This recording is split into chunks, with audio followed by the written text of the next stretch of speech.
got any phones or anything that they're on silent. Tom, you will let us know when 72 seconds. Thank you very much. So 72 seconds.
I don't believe we have any apologies for absence. Welcome, do come in. Ah, yes, sorry, you're absolutely correct. Only had a CT's apologies for COVID. Declarations of interest, are there any declarations of interest? Yes, I should declare that I'm a couple of. Thank you. Minutes of the leadership team meeting held on the 19th of March. Can I sign these as a true and accurate record? Are you happy with that? Yes, it's brief. Thank you.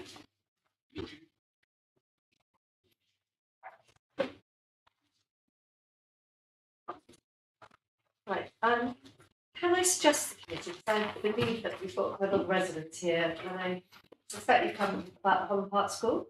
So can we take the item which was actually any other business, item A8, can we bring that to the front of the agenda so that people who are here who come to listen to discussions about Holland Park, they can listen straight away rather than you having to wait for an hour at the meeting. No, we all agreed on that? Great, thank you. Right, Catherine, paper A8, which is support for a local multi-academy trust between Holland Park School and Kensington Aldridge Academy. Thank you very much, and thank you all so much who have come along today to this. I think most of you know the history and why we're here discussing this, so I'm not going to spend a lot of time going backwards as to why we are. But just to sort of take us to the point where we realised that this loan might be necessary. This was when we realised the decision was going to the regional schools commission to come up with their recommendations. We were concerned that one of the things that they were worried about, the Kensington Aldridge Academy proposal for a match, was that they might not have the resources to be able to go ahead of it. And we felt, given our position, as always being supported, that this was our favoured position for RBKC to work with Kensington Aldridge Academy to form a local match. And this was something that we put forward in our motion at the council meeting the other day as a Conservative motion, which was unanimously agreed with all the parties across the council that this is something we wanted to do. So to make sure that we backed every, literally put our money where our mouth was and said we want this to happen, is that I went to the leadership team and our finance colleagues and said, would it be possible, we'd already agreed £250,000 loan over 1 year, but actually we realised that the Commission was looking at funding over a possible 3-year term, and that maybe over that term more funding might be necessary. And therefore we put forward this proposal that there would be up to £500,000 loan in the first year, £300,000 loan in the second year, and £200,000 loan in the third year, coming from the council's special reserve that would be loaned to Kensington Aldridge Academy, so that they would have sufficient funds to be up and running and supply the teachers and necessary resources that they would do to set up a match immediately. And this is what this paper is asking us to do. We feel it is the right thing to do. Kensington Aldridge Academy, as we know, are the only other secondary school in the country, as far as we know. Well, but we do know that has been affected by such a huge tragedy, and in this case, obviously, the Grenfell Borough, and therefore that they know how to support people in this borough who have been through particular circumstances to this borough, which will be very, very hard for them to heal and move forward with. The loan, we think, will help them be able to go through with this. We've also checked, and we are confident through both our legal teams and our financial teams that Holland Park School do have the resources in their reserves that they will be able to repay this loan if if they do be able to become a match. Now, we know since that we made this initial decision, unfortunately, the next day, the Regional Schools Commission then came forward and said that they had agreed, the advisory board had agreed to United Learning to be taken forward as the match partner. We were upset to hear that, but that decision, we have been told, hasn't necessarily been made finally, and that decision rests with Baroness Barron. So we are hoping with RBKC's full support, with full cross-party political support, with £1 million loan on offer, that Baroness Barron will listen to us and that she might think again before she makes her recommendations on the 21st of July. Because actually as a membership team, we need to make this decision to make the loan. Emma, I'm really sorry, but as you are, No, I'm fine. I think you should probably that's just wait fine. outside. No. You should be part of the No, decision. and that's making. why I declared it up front. Yeah, so, exactly. So that nobody, that's absolutely going to give a shout. We'll give you a shout when. Yeah, no, that's fine. Okay. So although we've got all the reasons to make the loan, and I think it's pretty clear that we want to listen to parents, etc., we also have to make sure, as a council, that we're doing this properly, because it's taxpayers' money. You can't just decide you're just going to give somebody a £1 million loan. So I want to be really, really sure that Barry, that we're doing so in a way which is both legal and that we can get the money back as well. Do you know what I mean? That we're I think bolt braces on I this. think the officers have gone through this and made sure that it is prudent and it's purposeful. And I think that's the key for us, that we're serving a purpose to enable really viable options to be put in relation to Yeah, the local exactly. land. And that viable option is deliverable because of the resources that we put there, but it's prudently applied in relation to it being a loan. A loan rather than, sorry, I Josh. just have a question. Thank you. So first of all, I obviously really support this. I think it's a really good thing to do. I think, given the changes of everything, that the decision is not final. So hopefully we can rely on that on the basis of everything that's happening at the minute. But what I just wanted to ask is, can we be assured that Holland Park does have this money in their reserves? Because obviously there's a lot of things in the past that hasn't necessarily been, transparent. How do we ensure that Holland Park does have this 3 million in reserves that they can pay back, obviously us as taxpayers? I mean, I have obviously asked that question, and I don't know if he'd like to answer it. Ian has reassured me that the money is there in the Holland Park reserve, but Ian would like to just comment. Thank you. Yes, Ian Higgs, Director of Education. I did speak to the school last week, and they confirmed that they have approximately £3 million still in reserves at the current time. Thank you. Other questions or comments? Sounds like that we're not considering this usually, we have considered this a lot in the last few weeks, and I think this is really making sure that all our ducks are in a line. And KAA are on board with this, happy to go for, because that's the key, isn't it?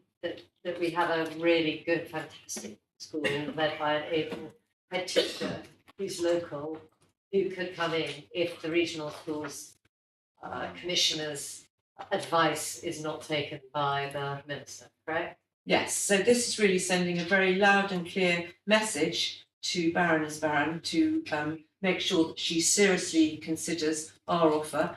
She really listens to all the parents, all the teachers and some of the children, and that we would like to see some proper evidence of their decision-making process rather than just a box ticking that they've been advised they should go with United Learning and that she is still considering the other maths So when will offers a she job. make the decision?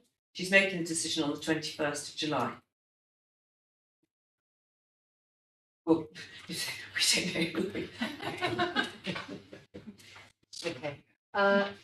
Any other questions? No? So- I have one. Am Yes. I allowed to ask? Yes, do. Yeah. Is this loan going to happen and be transferred to KA regardless, in the next few days, regardless of what happens? Or is it dependent on the decision that's made on It's the 21st? dependent on the. Yeah. It's giving KAA enough money to be able to really appoint other teachers, come in and really help. Because United Learning and the other one, Harris have got enough, the DfE would say, well, they can come in because they've got lots of resources. So we said, well, okay, well, let's level the playing field. Yeah. I suppose it's really about whether it's possible because it may happen that they end up going United Learning. Yes. But always, I remember my school going from council run to grant maintained to run by aliens and various other things. It's just a 10-year cycle in government whim. And so might it be possible, how does one extricate oneself from this in 3 years? And so there may be a logic to actually putting this £1 million towards a local mat with a view to bringing Holland Park School back into the local arena.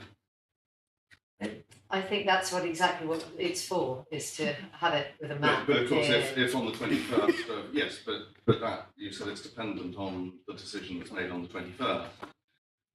But if you were to do it anyway, it would open up the possibility in a couple of years' time to bring it back. Ian, would you like to answer that? Yes, no, it's a really good question. I think where we are at the moment is that we are saddened that the Regional Schools Commissioner has decided to recommend United Learning, not KAA. But exactly as Councillor Folk said, it's not a final decision. So we're really keen as part of, we're now actually officially in a representations period. So this is part of our representation to say, final decision not made, should the DfE decide to recommend KAA after all. And this has happened twice this year, that their bid has been considered. Should it be revived and considered for a third time, on this third occasion, it will have the £1 million loan behind it. We do absolutely recognise we're not the decision makers here, but I think we're all trying to say, please look at this again and consider the local option Please with the consider £1 it million loan. seriously. Yeah. Emma. Thank you. There's been a lot of questions asked, and I have actually put a question to the officer, maybe Mrs. Parkhouse, about the ownership of the land and the actual school, the Holland Park School, which we pay for. So the land that their school is on and the actual school building, I know it's on a short lease now. Or what would be the situation with either situation, whether it went to United Learning or Harris or what would be is it still our building and our land, or how does this work? I'll ask Ian. Thank you. So unusually for this academy, the school became an academy 9 years ago. They're absolutely entitled to have an academy lease and have full responsibility for the buildings and the site. They've had a tenancy renewal for a number of years. That's very, very unusual. But at any time, the academy, whether it's the current single academy trust or a future multi-academy trust, is able to have that lease. Clearly, we need to agree it, but we are required to agree it. So, if you like, the buildings already sit with the single academy trust and would move under a new lease to a new multi-academy trust in the future. Because it's still ours, but we may not actually have to continue to pay for repairs. So we release it. We're, It'll still be ours. in my view, we are not responsible for repairs now because the academy is funded by the DfE. But we remain the freeholder for the site. Okay, thank you. Okay, if there's no other questions. Can we please make a decision on this? Are we happy to accept the recommendations in paragraph 2 that we agree in principle a loan of up to £1 million over 3 years to KAA, agree that the council pursues securing such a loan against the Holland Park School reserves, support formulation of a new multi-academy trust between Holland Park School and KAA. And in the event, this is what we're hoping for, that KAA is nominated by the DFE to form a MAT with Holland Park to agree that the final arrangements for the loan will be agreed through a further key decision. So that's the mechanics of it. All happy with that decision? Agree. Great, thank you. Great, can we now then please go on to paper. And I was going to tell you, you're very welcome to stay throughout the whole meeting if you're interested in community safety updates, or you're very welcome to speak to me, whichever. Thank you.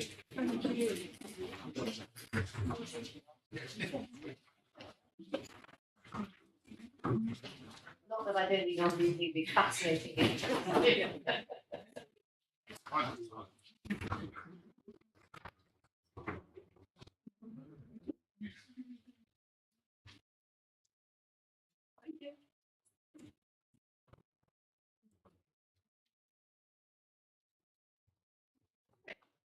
Could we please go then to paper A4, as Emma is stealing in, and this is her paper, which is the RBKC Community Safety Plan. Right. Should I give you the Yeah, just open my room. Thank you very much. Lydia. And let me start actually by thanking Stacey, who has really masterminded this work, and the officers, and in fact residents who work with her. It's been, a lot of people have contributed, including police and a lot of other teams. So thank you, because it's been a lot of work. So I hope you've all had a chance to look at this. So the Community Safety Plan is a statutory document that we are required by legislation to create, and it's very much a document that we do in combination with all the other partners we work around with community safety. It is a 3-year plan. As I said, a lot of consultation has gone into this, which is right on contract. Lots of resident consultation. And I think the messages back from them in terms of their priorities are very, very clear. And I'm sure you've read it, but I will just read them out. The 4 priorities that residents have identified for us are drug-related offending, antisocial behaviour, youth violence and exploitation, violence against women and girls. And I think all of us councillors who've been knocking on doors a lot in the last 3 or 4 months have heard these messages loud and clear. So this document sets out very clearly what our approach to those 4 areas are. I think it's important to stress we are not the police and we don't do their job, but we do work closely with them and with all the other blue light services and a range of partners, health service as well, and obviously partners in the council as well. I hope it's all quite straightforward. I think, as I said, the key thing for us is that we are listening to our residents about these issues, and that we are doing all that we can. As I say, that may not always be everything that people would want, but I think actually what this document does show is that there's an awful lot of work is going on behind the scenes that people may not be aware of. And actually, that's one of the things I think that's come out of our meetings as well, Stacey. People say, oh, we say, well, actually, we have a team working on that. So anyway, with that, I'm going to open up to questions unless Stacey wants to say anything, add anything. I'm glad that you covered it, Emma. I suppose I'll just add that I'm very aware for residents this is a very long, chunky document with a lot of different areas covered. And through those conversations with some of our communities, it's really clear that we do want to raise that awareness of what's happening, where to get support is one of our most important things. And we do intend to do something that provides accessible and more accessible, that has that big document in there if people want to get into the weeds of it, as well as delivering some of our really clear messages about, most importantly, where to go to help and support for these issues. And that is on page 52, actually. Yeah, I thought that was one of the yeah. We really good things about this paper. should put that at the front. At the front. Actually. I should say I've also picked up a few typos that have eluded me, but we'll get to those points. I thought it was really good to have at the back or front, whatever, exactly where you could go, and actually it shows what you say, Emma. Of course, we're not the police. We're almost like upstream and then downstream, aren't we? We're upstream of police because we're trying to stop young people offending or whatever, or going on drugs in the first place with education schemes, or attach outreach workers, and then we're downstream that if they do, then we're looking to try and get them off stuff and treat the substance, treatment. And if they've been to jail, we're there until when they come out again. So we're almost either side of the police, but we aren't the police and we can't, sadly, solve crimes, but we can affect the ponding which everyone pushes. So any questions? Great paper. Anne. Oh, thank you, Chair. So I really welcome this plan, and I think as councillors we will know that crime is something our residents do talk about. So I think publicising and making this as accessible as possible, as you said, is a really important thing. I guess my question is around the police, and it sets out really clearly in here about the partnership and all of the different organisations and parties that have a role in addressing some of these issues, and even the long-term drivers of crime, and some of those do sit with the council. But with the work of the police, how do we hold them to account? Yeah, no, it's a good question, and one that sort of comes into my inbox every day. So, and Stacey may want to say more because she actually probably talks to them every day, don't you, Stacey? But we have sort of certain statutory things. We have the Safer Entity Partnership Board, which I chair, which I'm chairing on Monday, and that's a formal process where we raise issues with them. Then additionally, Elizabeth and I have a meeting every month with the Borough Commander, Wine Richards. Again, we focus on things we're very concerned at. And then on a daily basis, the team talks about it, and I'll let Stacey comment on that. But I hope on a judicious basis, if a colleague or resident raises something with me, I will also directly write to the police and say, could you report, what are you doing about this? But I try to do that on a judicious basis because, if you do it every 5 minutes, I think it loses its impact.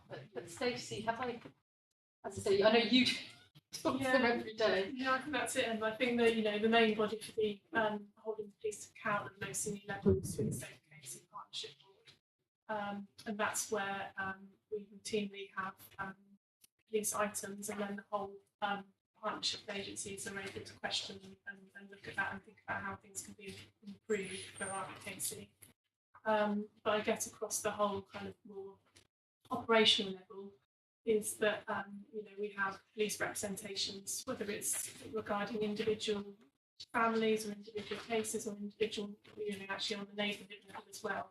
So we always have the police as our partner there, looking at actually what can they provide, how can we support them with that, what do we think needs to be above what's being already delivered to tackle some of those issues that gets raised with us.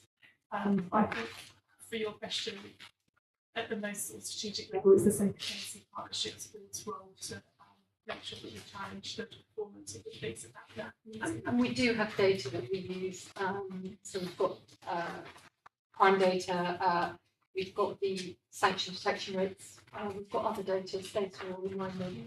We look at lots of performance measures across each of these priority areas to see what's happening, what the trends are, where we need to be focusing more, as well as having those relationships with the senior officers of the police to say, if there is concerns that are being raised or identified across lots of different issues, whether it's trust and confidence or whether it's actually sort of individual investigations or fears of crime or actual incidents that the community is really worried about.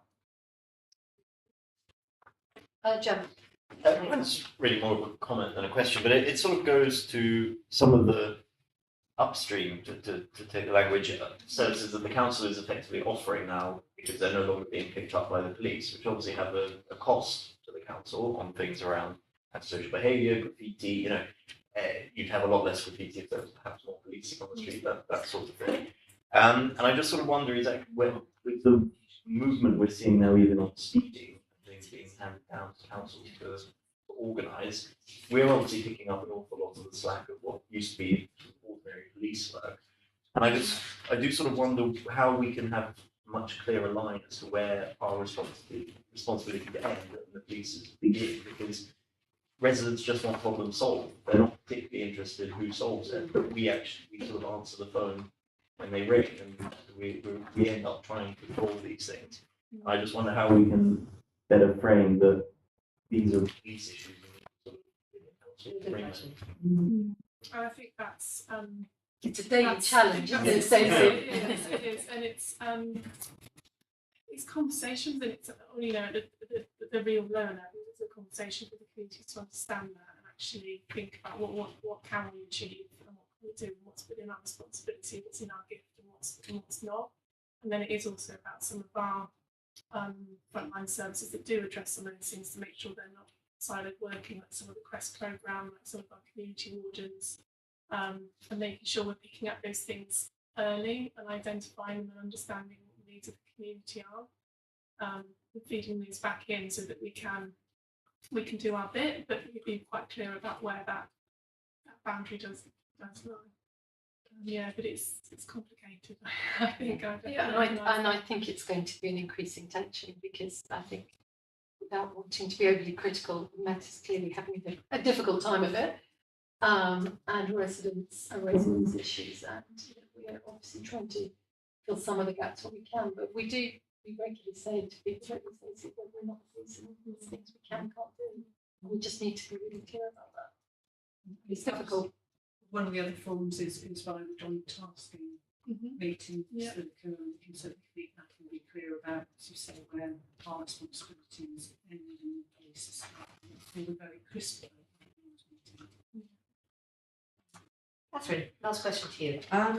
Yes, thank you. Sorry, Obviously, one of the sort of where this started was our residents feeding back. They wanted to feel safe on the neighbourhoods and streets, and that's what, of course, is including our high streets. And we want them to go out and shop, and we want visitors coming in to feel safe on the high streets. And there have been some really disturbing incidents that we know about recently, attacks on high streets. So I wanted to ask how you think the new business improvement districts. I'm hoping they can help, at least being an extra partner to deal with some of these issues that we've got. So I think that's a really good point, and it's an opportunity for us, definitely. So we know that the Brompton Bid already employing two sort of private wardens, if you call them that, from my local lobby, and they wear red uniforms. And I had a meeting last week with Steve Medway, who runs that, about making sure that our wardens work really, really closely and share tasks, so that we're getting the maximum bang for our buck.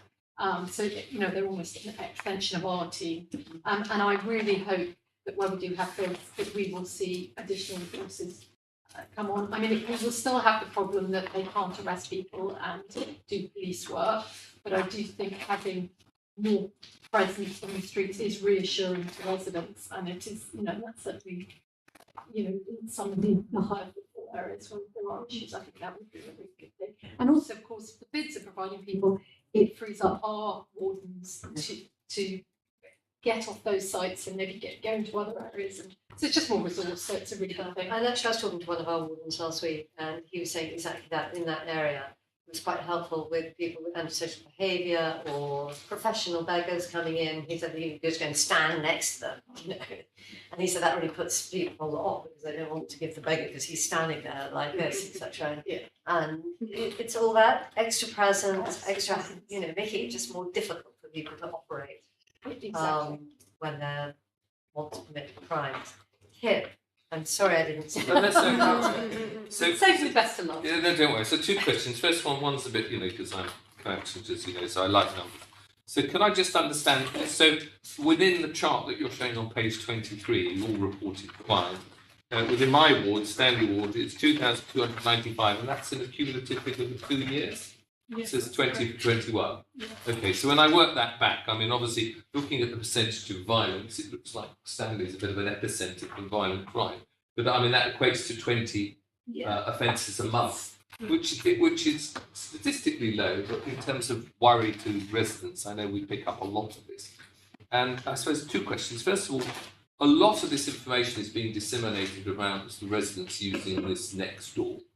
And these things go around and pictures, and it's used extensively when they see people who are looking suspicious as well. And I just wonder, to what extent do we feed things back through Nextdoor, or the police do, in terms of crime or detection, etc., or maybe even advice that our residents could look at? That's my first question. The second question is, again, and I noticed in your ward, Shawfield Street, the residents have clubbed together and created their own neighbourhood watch camera system, little signs up, etc., which is probably maybe not so much as a tool to catch people, but certainly would give people comfort. And I just wondered if you have any comments on that and what your thoughts are. I'm going to let Stacey answer the next door question because I know the police do use it, and I'll about the last one. Yes, so yeah, the next door is meant to be a two-way communication, so it's meant to be where things can be reported, but also advice and information can go back and updates on investigations or local crimes should go on there. I think there can be more of that there. Yeah. I think that, I think it is mostly coming in rather than outgoing, so I think that is something that we recognise needs a bit of improvement because it can be a two-way communication. And it's got good numbers as well. There's quite a lot of people engaged with it, so it's it's a good route to get some of those key messages out. So yes, it is two-way, but I think there is room for us to do more and give some of those key messages out through the next door as well as through some of our other routes as well, getting those messages out.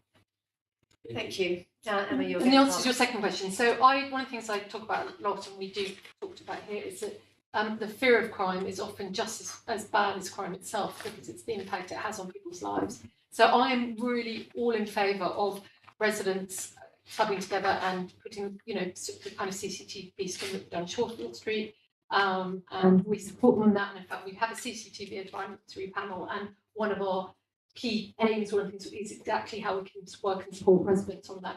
Whether it really actually solves crime over its time, I'm less certain, but if it makes people feel better, I think that's really important. And if it pushes, and if it makes Robert think twice, that's a good thing too. So we're definitely supporting that work through the CCTV advisory group and the CCTV paper we published.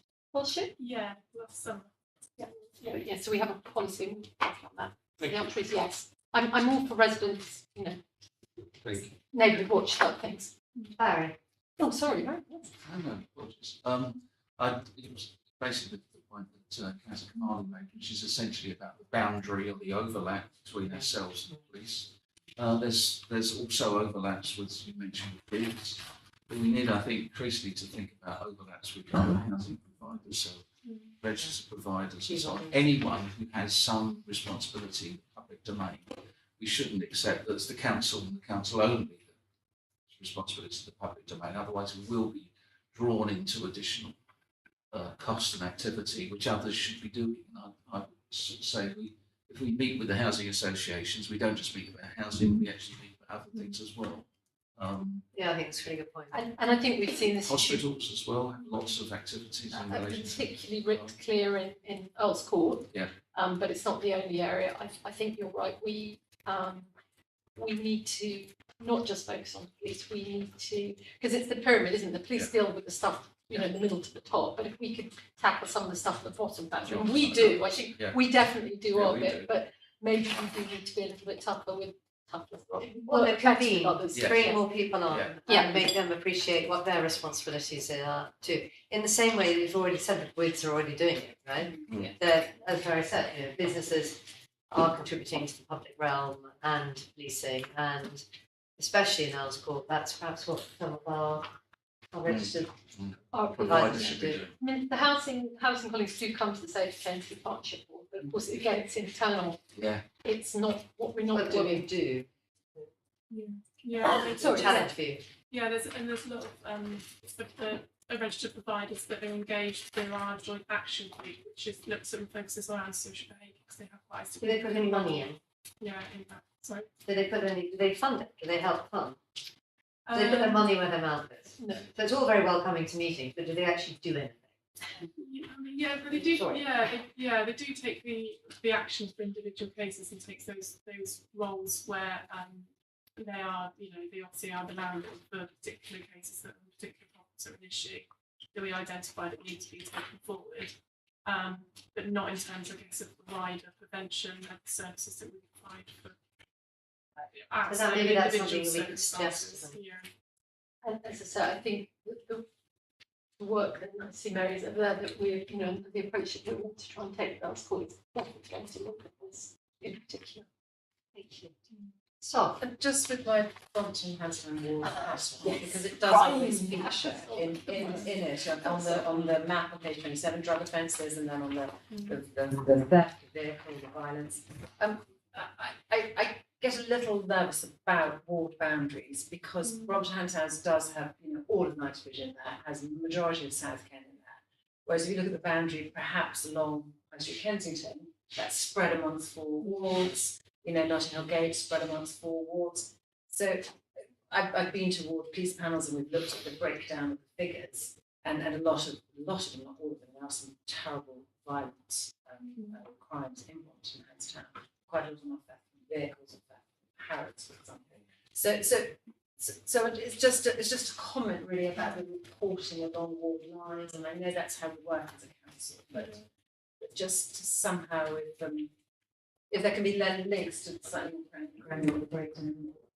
I don't know. It's just putting it out there because obviously it's quite a lot. Well, there is probably more high value crime in Knightsbridge than in High Street Ken, I'm guessing. oh, much more. So even though it's split between 4 wards, still. Oh, your point was made that whatever it is, it's spread out. Yeah.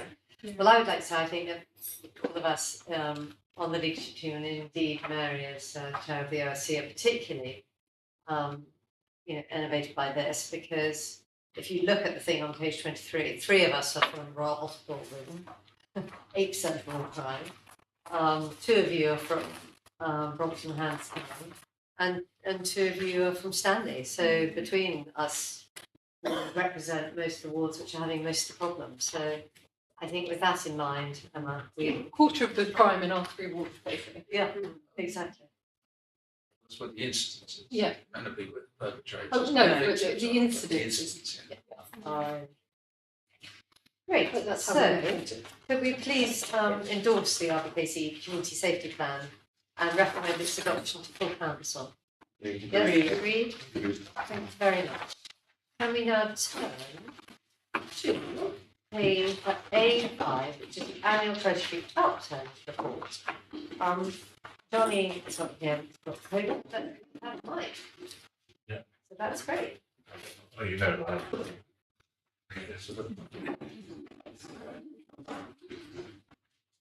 So, any questions for Mike on this? Yes, I do. Josh? Thank you, Elizabeth. Thank you, Mike, for the report. On looking at section 5.4 of the Treasury Management Report, it says the HRA has continued to be partly funded by the council's general fund reserve cash.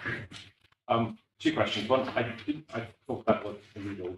Correct me if I'm wrong for that. And the secondly point is, I thought we had, why are we doing that? That respect. I think this is, sorry, what section was it? 5.4. 5.4, it's on page 71 at the top. First sentence.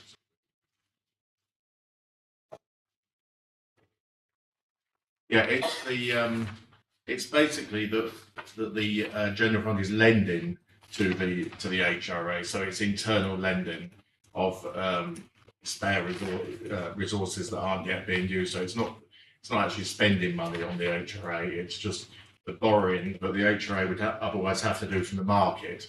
It's doing from general fund. The HRA is borrowing from the general fund, and Yes. the HRA will pay the general fund back. The HRA then pays the general fund interest on that, and we're allowed to set a rate of interest as long as it's reasonable. It says here average rate was 1.05%. We've got quite a lot of discretion over what that rate is. Yeah. So it's as you can see in the report in general, we borrow an average rate of 3.42%, and we invest at an average rate of 0.59%. So it makes sense that if you've got spare resources for investing, that you actually invest them in your own projects rather than going out to the market and investing. So it's purely that. It's not actually spending money on HRA activities. Okay, no, that's fine. It's what we call internal borrowing. And has that been a policy for a long time? Is that a usual thing to do with the HRA and the general fund? Yeah, it's a policy. A lot of councils follow. No, that's helpful to know. Jem? Mine's really around sort of future borrowing costs, because obviously we've been fortunate the last decade or so that we've had low inflation and low interest rates. I suspect not for much longer.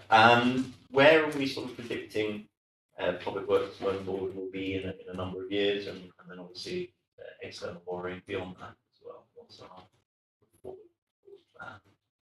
plan? Well, I mean, they're predicted to go up, but not by enormous amounts. I mean, there is an issue there about judging when you borrow, because obviously, we have got ambitious plans to spend capital, as you know, and we don't always spend at quite the rate that we hope to, that we budget for. You have to borrow. Ultimately, we will have to borrow to support all of that.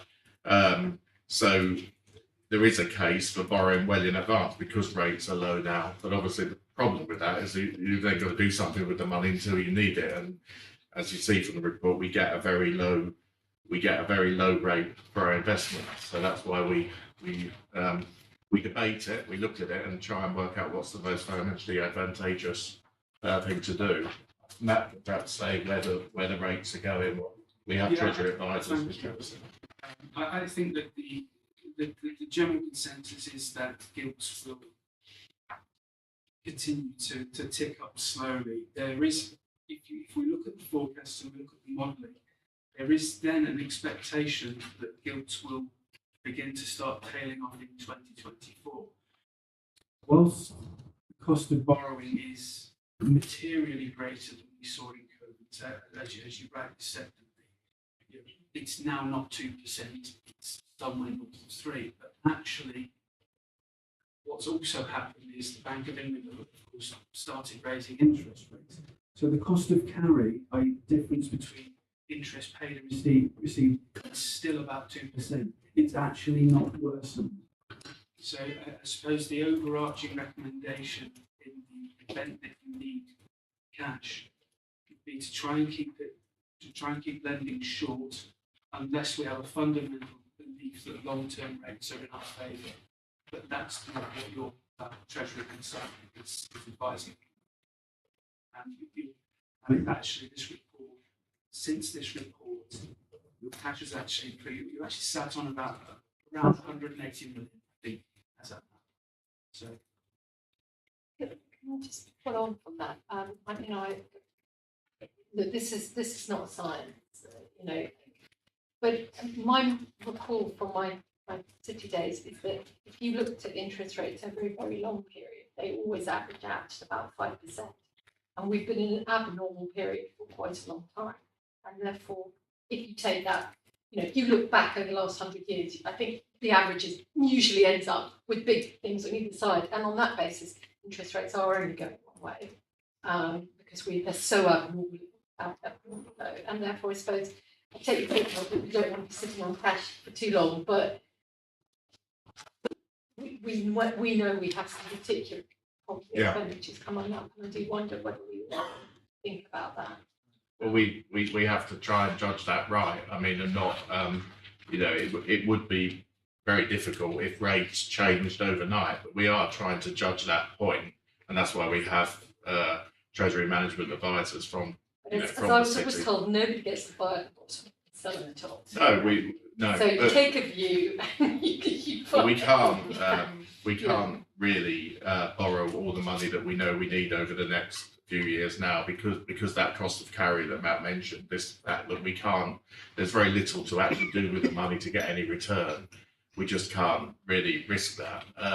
That would almost certainly cost more than the risk of a very sharp increase. I mean, that's the biggest fear, I suppose, for any local authority with a large capital program, is that the rates do suddenly zoom up. That I can't say that wouldn't be a problem, but to mitigate that risk by borrowing it all now when rates are low would have its own costs, that cost of carry. So it's a judgment. We've just got to ultimately, I don't think they will zoom up. And our advisors also, I think, would say that this period is perhaps different now because they have been low for so long. So although I agree that there is a long-term rate, it's very difficult to now know whether in the future they will revert to a higher rate or whether they'll just stay low, relatively low for a very long time. Be a brave person to guess either way. Can I ask you something? Given that the inflation rate is so high, why do we have so much money just sitting in cash? Well, If you have a cash investment, it seems like an awful lot. yeah, I mean, Inflation's at what, 11%? Why have you got so much cash? I mean, it's cash. It's cash in the sense that it's invested with banks and building Yeah, but sites what's and other the rate? local authorities at the rates that average at the rate that's in there at 0.59, which is So obviously you've got inflation at 11%, and Yeah. you've got your rate at 0.59 or something. yeah. Well, that's. I mean, we're quite What's limited. your advisors telling you about that? We're quite limited in terms of what we are able to invest in anyway. I mean, we're only allowed to invest in very safe investments with this money anyway. The council used to invest in incredibly safe investment. They used to put all the money with the Treasury, and under Mary, when Mary was the cabinet minister, leadership team One would then. hope, one would hope. The current cabinet could have someone of Mary's quality. We became somewhat less conservative, and that in the investing sense, and that's why I think our rate has increased. That we get has increased somewhat. So it was 0.15 last year, and it's gone up to 0.59, which is partly because rates have risen, and partly because we have we can invest in other instruments now, but we can't put it in equities or anything like that. So it's very difficult to get much more than these kind of rates. But we are getting more than we used to get. We can use bonds, but you have got risk there if you put them in bonds because they go down in value. So you can lose capital as well. Jim? Just one very final thing. Are we able to invest in the government's green bonds as well? Or are we tied to particular gilts? I think we are. No, yes. Yeah. So we are able to make that sort of conscious choice on investing. We're allowed to, we have to agree in our treasury management strategy when we agree the budget. We have to agree a strategy where we say what we will invest in there, and then we have to follow that for the whole year. But we can so we can invest in bonds, we can invest in cash, but there are obviously risks with bonds. Sure. Any other comments? Barry, do you want to comment? Or you're okay with this? Seems a little sort of stuck in a conundrum really where Yeah. we have a capital programme that you can deliver that we possibly can't afford. And we have 180 million in cash, which we can't, Making no and which is making no income, and we can't. So it does seem to me we've got constraints and lots of different angles here. It might be sensible if we had a broader discussion about the strategy, because I think you can tell that a period of rising inflation. Makes sense. It probably means we have to revise, don't we? Well, we have to revise what our approach is. It seems to be a sensible improvement the approach we've got. But things are changing at a pace that we keep it under review all the time. So, Yeah. So the recommendations, we refer the report to full council. I don't know whether I'll add another recommendation to bring it back again. I don't know how the governance works on that, or we just informally say, as Barry said, as things are shifting so quickly, we'd ask you to, take another look at it. Yeah, I mean, Set this is a report of what we've done, so it will be a review of the strategy going forward. We do anyway. I think as a leadership team, we can really do see that, that. Okay, thanks. Okay, so we agree to refer this to full council. Thank you. Right, what's next?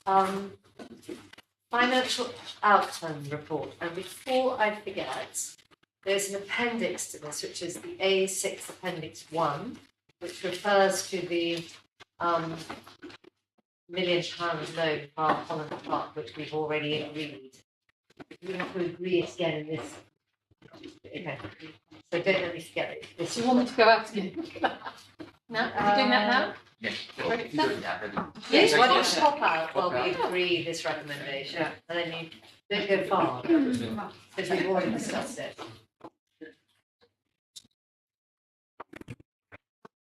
Okay, can we agree that, that's paragraph 2(1)?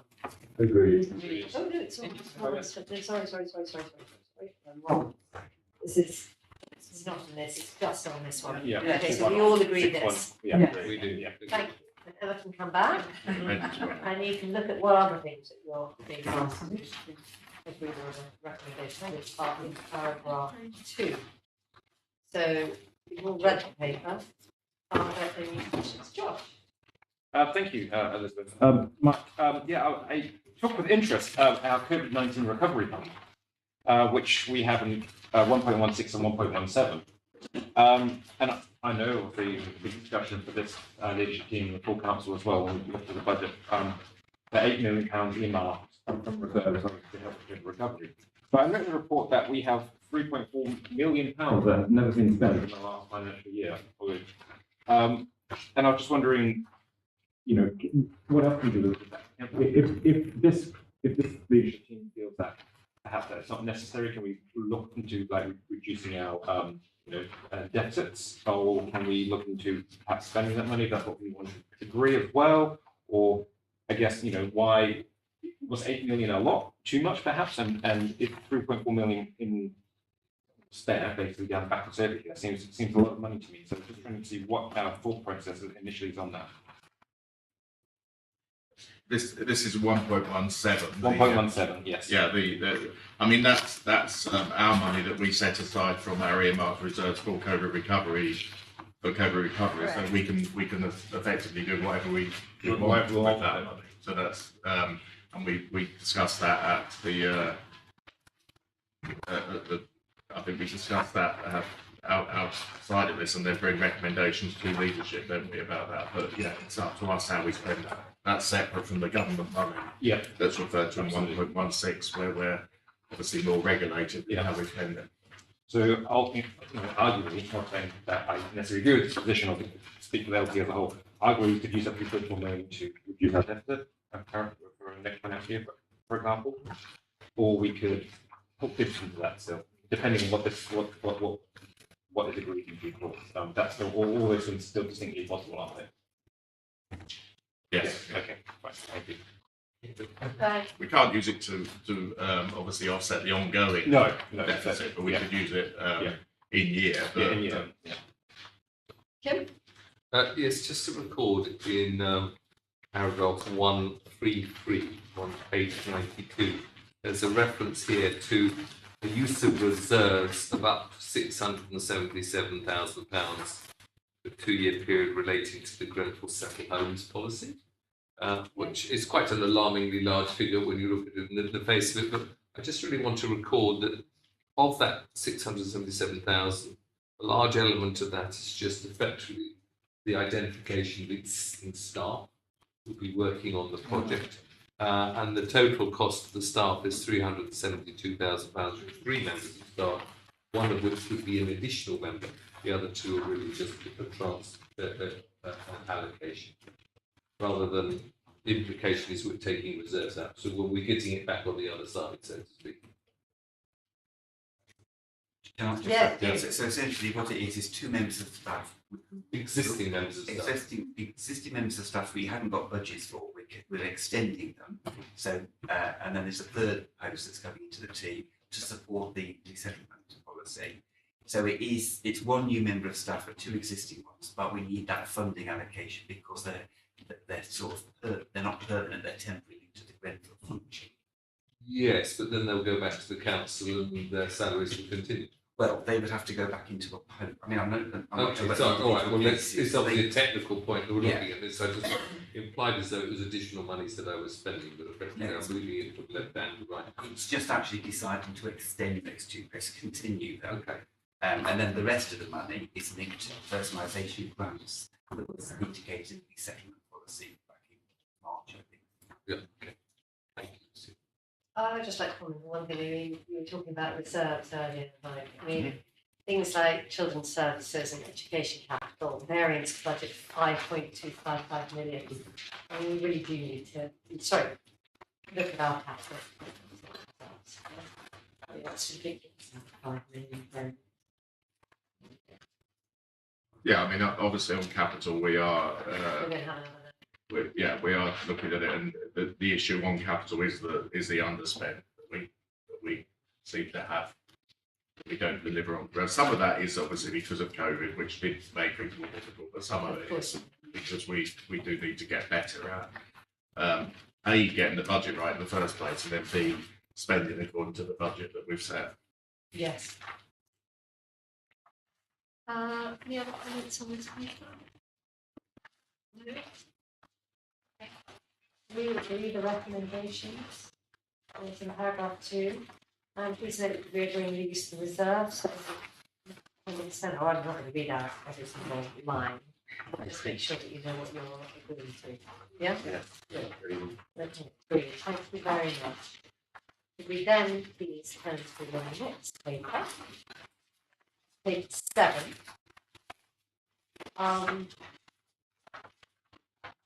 And Johnny's not here, so I think I might just introduce it, if that's okay. Just to say that, well, thanks for putting the paper, especially, rather acknowledgement, what's rather euphemistically called the challenging economic outlook. The cost of living crisis, we all know, is hitting all our residents really hard, especially the most vulnerable. Meanwhile, we talked about inflation earlier. Inflation's hitting everyone, isn't it? Businesses, residents, all large organisations, including us and including all our contracts. And so I think this paper, which is really realistic about the challenges we face, such as the impact of the recent census, their funding review, shows that our budget gap's grown substantially from where it was when we last brought an update to this group. And we may now need to save close to £15 million next year, reducing our spending, from 165 million to 150 million. So it's a big slug of money. So I think it's absolutely, we're right in saying that, closing that budget gap is going to be very tricky, and it's going to require a lot of difficult decisions. And although the road ahead of us is not one of our own making, it's certainly going to be rocky. On the upside, I think we have to remember what we've achieved together over the last few years. Over the last few years, we've saved £30 million, approximately 3% of our departmental budget per year. So that shows that we can do it. And, there are a lot of other positive things which came out as well as saving money. We renegotiated our waste contract, in which we protected price collections, and we made a £1.5 million saving. We invested in community wardens, cameras. We built a new school for children with autism. We made those efficiencies while protecting core services and delivering a greener, safer, and fairer borough. So we can do it, but it's going to be tougher now. Over the next year, I think for Johnny, one of his main priorities is going to be tackling the cost of living. We know that many people are struggling to pay bills, put food on the table as prices rise. So I'm very glad that we've just recently launched our cost of living hub in order to help residents. And we're now also actively looking at how we can ensure the tax burden is manageable to the modest extent that we can influence that, and at what support we can provide to residents. So we hope to update on this work in due course, and I'm confident that despite the headwinds, we will deliver a balanced budget in 2023-24. So over to you, and any questions you might have, please direct them towards Mike. You'll know better in the detail. Dan? It sort of follows on from the previous one about sort of making our money work a bit harder. I suppose we also have to think about the ways that we do collect revenue as well, so sort of fees and charges, and actually being better at that. So I suppose my question is really what's going on behind the scenes to make sure that we are operating efficiently on the ad space where we do charge a fee. So just as a very personal example, pest control company that on the private market was charging me £200. I then went on the council's website, found that we can do it for 60, which is a fantastic discount for residents, but it's probably not quite in line with where the market is dictating we should be charging. So I just want to make sure that we are actually checking everything where we make a charge and it is in line with reality in the market. Yeah, How do we check that? So we are doing a review of fees and charges and income and whether there are new opportunities for generating income or looking at the fees and charges that we currently charge. And I think it is an area where we can work towards closing that budget gap. But obviously, and there may be more scope with that because of inflation. But obviously, we need to be careful that we're not adding to the burden of residents. So that's the sort of challenge there. So we only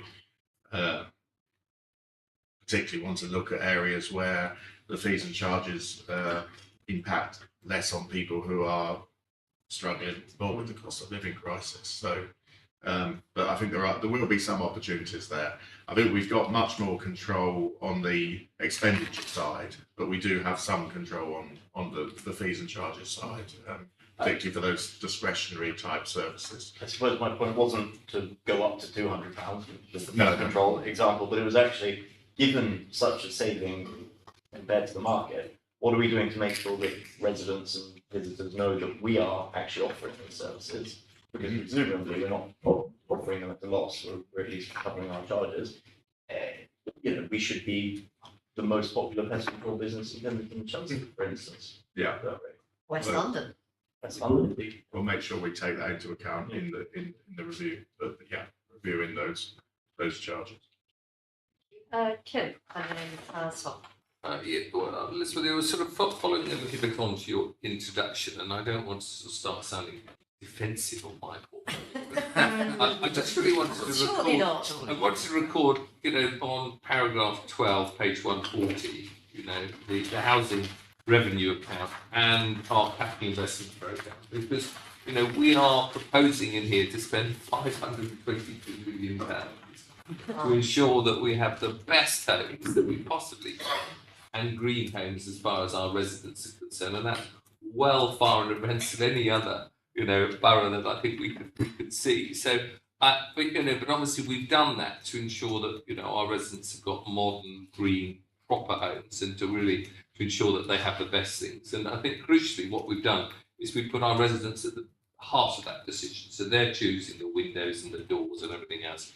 And I think it's absolutely right we do that. As I say, I do feel embarrassing because the amount is extremely large, but I think really that we all accept that housing was something that we didn't get right in the past, and it shows our determinations to make sure we do get it right in the future.